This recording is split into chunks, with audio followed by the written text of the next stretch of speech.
दरअसल दक्षिण पूर्वी तुर्की में अमेरिका के इंसर्लिक एयरबेस के बाहर विरोध प्रदर्शन हो रहे हैं। फिलिस्तीन समर्थकों की भीड़ एयरबेस को घेरे हुए है और लगातार आगे बढ़ रही है। अमेरिका के 5 नाटो देशों में 6 रणनीतिकार न्यूक्लियर बेस हैं। ये बेल्जियम, जर्मनी, इटली, नीदरलैंड और तुर्की में है। रिपोर्ट्स के मुताबिक जिस इंसर्लिक एयरबेस को फिलिस्तीन समर्थकों ने घेरा हुआ है, वहां अमेरिका ने परमाणु हथियार रखे हुए हैं। इस बात से अमेरिका बहुत परेशान है। सोचिए कि अगर कुछ अनहोनी हो गई और एयरबेस पर फिलिस्तीनी समर्थकों ने कब्जा कर लिया तो पूरी दुनिया पर परमाणु खतरा बढ़ जाएगा। तो पश्चिमी एशिया और तुर्की जो जगहों पर परमाणु खतरा का सायरन इस वक्त बज रहा है, और ऐसे में इजराइल के एक मंत्री ने ऐसी धमकी दे दी जिससे गाजा के हिरोशिमा बनने का खतरा पैदा हो गया है। यानी गाजा पर परमाणु हमले का खतरा। सोचिए कि गाजा में अगर परमाणु बम से हमला हो गया तो क्या होगा। कोई भी परमाणु युद्ध के इस विध्वंस के लिए तैयार नहीं है, लेकिन इजराइल सरकार में विरासत मंत्री अमिचाई एलियाहू ने एक बयान दिया कि गाजा पट्टी पर परमाणु बम गिराना इजराइल के विकल्पों में से एक है। यानी इजराइल गाजा पर परमाणु हमला कर सकता है। इस पर एक बयान आया, उसने परमाणु हमले का ट्रिगर दबा दिया। ईरान से लेकर पूरे अरब और अमेरिका तक इस बयान से हिल गए। हर कोई ये सोचने लगा कि क्या सच में इजराइल गाजा पर परमाणु हमला करने वाला है। परमाणु खतरे और डर के बीच सबसे पहले इजराइल ने अमिचाई एलियाहू के बयान को गलत कहा। इजराइल के प्रधानमंत्री के आधिकारिक हैंडल पर लिखा गया कि मंत्री अमिचाई एलियाहू के बयान वास्तविकता पर आधारित नहीं है। इजराइल और आईडीएफ निर्दोषों को नुकसान पहुंचाने से बचने के लिए अंतर्राष्ट्रीय कानून के उच्चतम मानकों के अनुसार काम करेंगे। साथ ही हम अपनी जीत तक ऐसा करना जारी रखेंगे। पहले बयान आया, फिर अमिचाई एलियाहू पर एक्शन हुआ, उन्हें मंत्री पद से हटा दिया गया। अमिचाई एलियाहू ने भी सफाई दी, कहा कि उनका बयान प्रतीकात्मक था।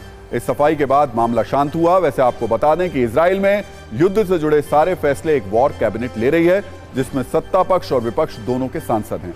अमिचाई एलियाहू इस वक्त कैबिनेट के सदस्य नहीं है। वैसे ईरान समेत पूरे अरब देशों ने इजराइल मंत्री के बयान को मुद्दा बनाते हुए इजराइल पर हमला किया। ईरान के विदेश मंत्री ने कहा कि परमाणु बम की धमकी इजराइल की असली हार है।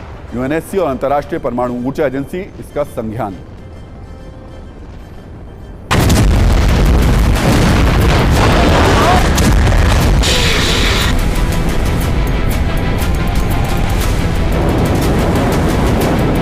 इजराइल और हमास के बीच 1 महीने से जारी जंग से यूं ही मध्य पूर्व पहले से सुलग रहा था कि इजराइल के एक मंत्री के विवादित बयान ने नेगेव के इस रेगिस्तान में तूफान खड़ा कर दिया।